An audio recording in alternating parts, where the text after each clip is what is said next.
Ladies and gentlemen, we are in Covington, Kentucky. We just finished a rally for Senator Bernie Sanders. It was a real, I would say, thriller in Manila. Bernie was typical Bernie, I think with a little bit more fight in him than typical. We're going to talk about that rally in a minute, but I, on the campaign trail, didn't really show you the behind the scenes of first for me. Actually, I did show you video of my first chicken and waffle in Milwaukee. So this is my first time in Kentucky, and this is my first time having Kentucky bourbon. You got Ty behind the camera. We have a TYT fan, Army, straight out of Lexington, Kentucky. Tell them, Louisville, excuse me. Tell them your name. Chris Smith. Chris Smith. We interviewed Chris, and he came out to get a drink with us. And the rally, I think, you know, Bernie talked about the fact that, all right, right now, the main focus is stopping Trump care, which I think we could all agree on. And as soon as we stop that, I'm going to put forth a Medicare for all bill. And the crowd went wild. The crowd went wild.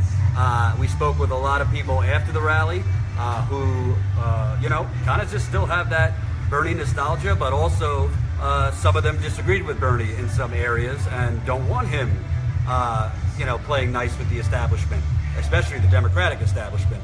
So we're going to post as many videos as humanly possible on youtube.com/TYT Politics. If you want to see Bernie's speech in full, it's up on TYT Politics Facebook page. But now, without further ado, have you ever been to Kentucky, my man? Nah. All right. It's first time. This is.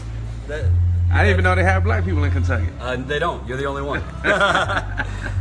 So we're going to cheers to the audience who allows us to come out here. My first Kentucky bourbon, L'chaim. L'chaim. Woo! That just cleared out my sinuses, brother. We got someone clapping up there. Holy cow! I gotta pee. Is it normal? Is it normal that you feel that right up your nose? Woo. Holy cow! Yeah, that was something. I gotta use the bathroom after that one. That's like, I don't even need nasal spray. That just went up right up. That is some good stuff. Yeah. Is it normal that goes right up your nose? No. Okay. Good. He said no. No.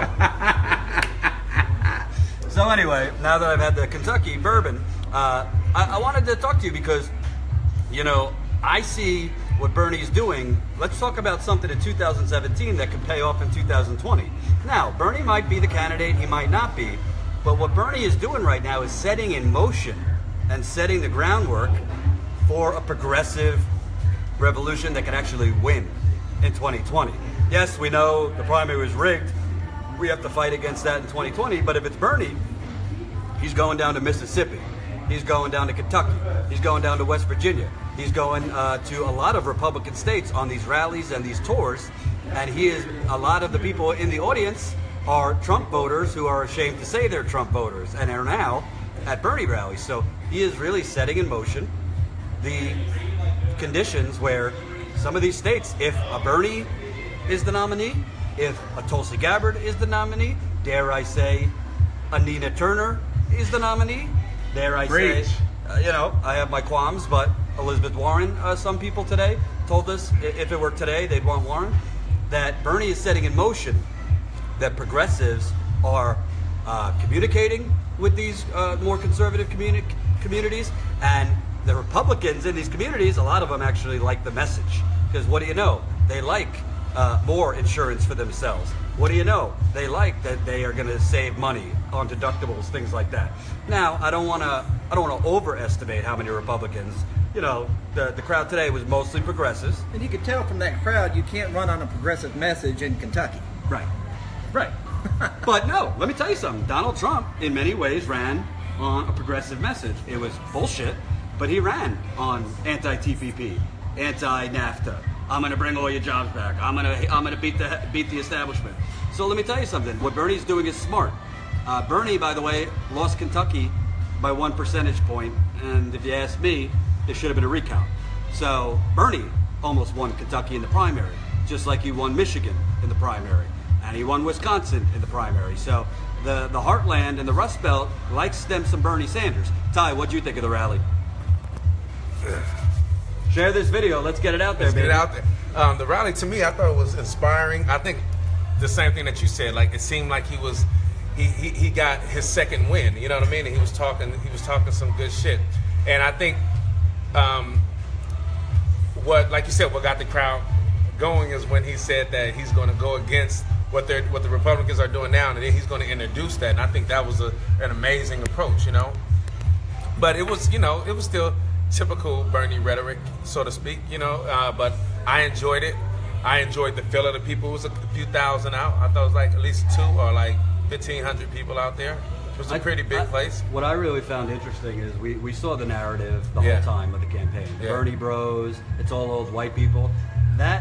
If you watch the live stream, we talked to a really, really amazing, powerful Puerto Rican woman and her husband. Mm-hmm. They had an adorable baby with them. She had a sign about her crippling student loan and healthcare debt.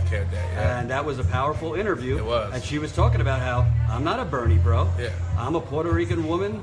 People think I'm white. White which is the thing. She was like, people think I'm white, and they say things that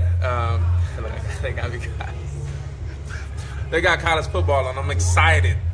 One more month, baby. But she was talking about how a lot of people are very comfortable with telling the truth. Almost the same thing that you did when you were acting like a Trump supporter, and you went somewhere and they were like undercover Trump. Exactly. And so she said, so it gave her, she was very passionate about what she was saying, and I think it was a good thing, dog. Yeah. I was on the camera. I'm curious from you. No, this is not Tom Hanks from Castaway. This is a wonderful... And not Jesus incarnate either. Not Jesus. This is a TYT fan. Young Turks. Move your hands so we can see the Young Turks shirt.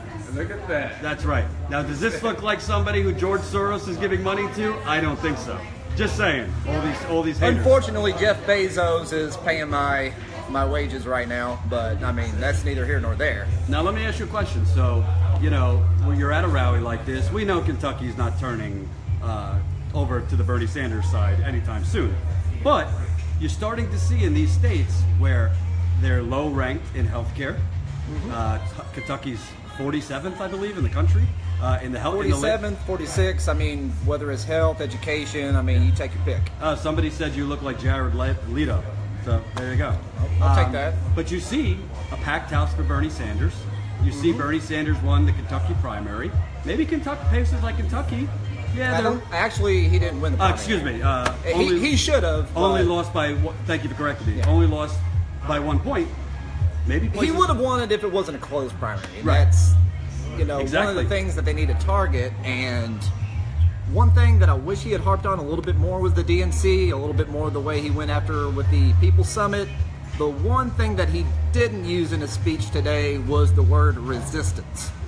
And I think that's something that needs to be expressed a little bit more, because a lot of the people that are touting, the resistance and being a part of that are that which we're resisting.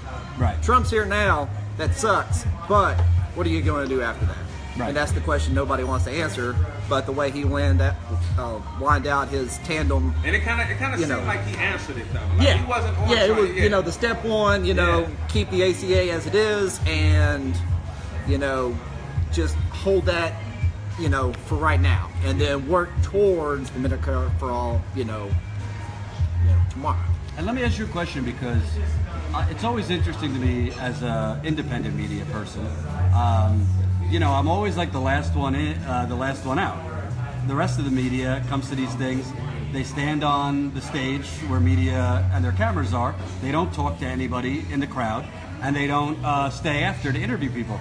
Maybe this is why the local and national corporate media are completely out of step with what average people like you are going through. Yeah, I would say that there's a good amount of that.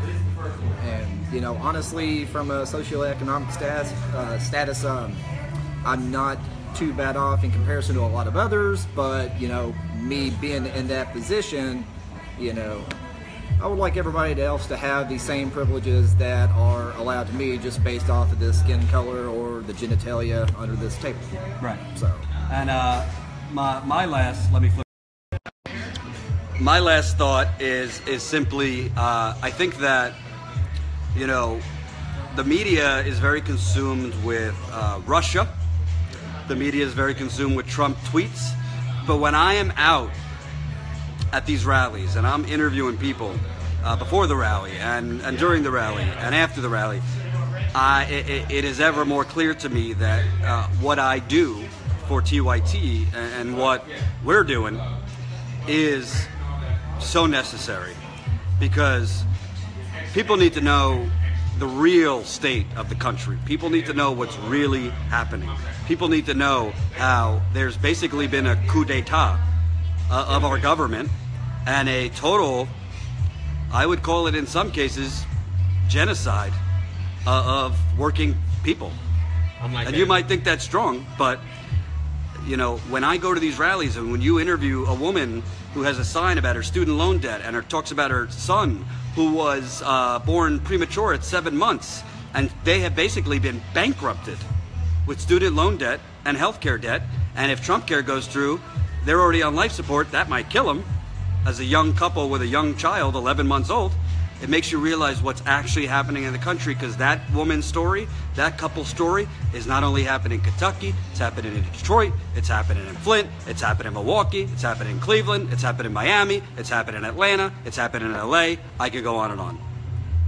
I got like 1% or something left, so you should wrap it up. You should tell. I'm sorry? Yeah, I'll wrap it up. No, I'm just saying I want you, because it's going to cut off on Yeah, you. yeah. I have like 2%. So, at the end of the day, as always, we really appreciate you watching. Please share this video. Please go to youtube.com/TYT Politics tomorrow. And please imagine what it would be like if you were here with us, because there's more of that coming, baby. Kentucky Bourbon, I'm just getting started. We'll be going to Flint tomorrow. And we're going to be reporting on the continued lack of response to the poisoning of American citizens. YouTube.com/TYT Politics. USC, baby. Fight on. At Jordan Sheridan, at Tommy Tommy_Taifi. Tommy_Taifi. And if I could give a plug, everybody check out Cryptic Him and Winterham. Say it again. Cryptic Him and Winterham. If you... And yes, he and I are in negotiations for him cutting that beard and giving me half of it. Goodbye.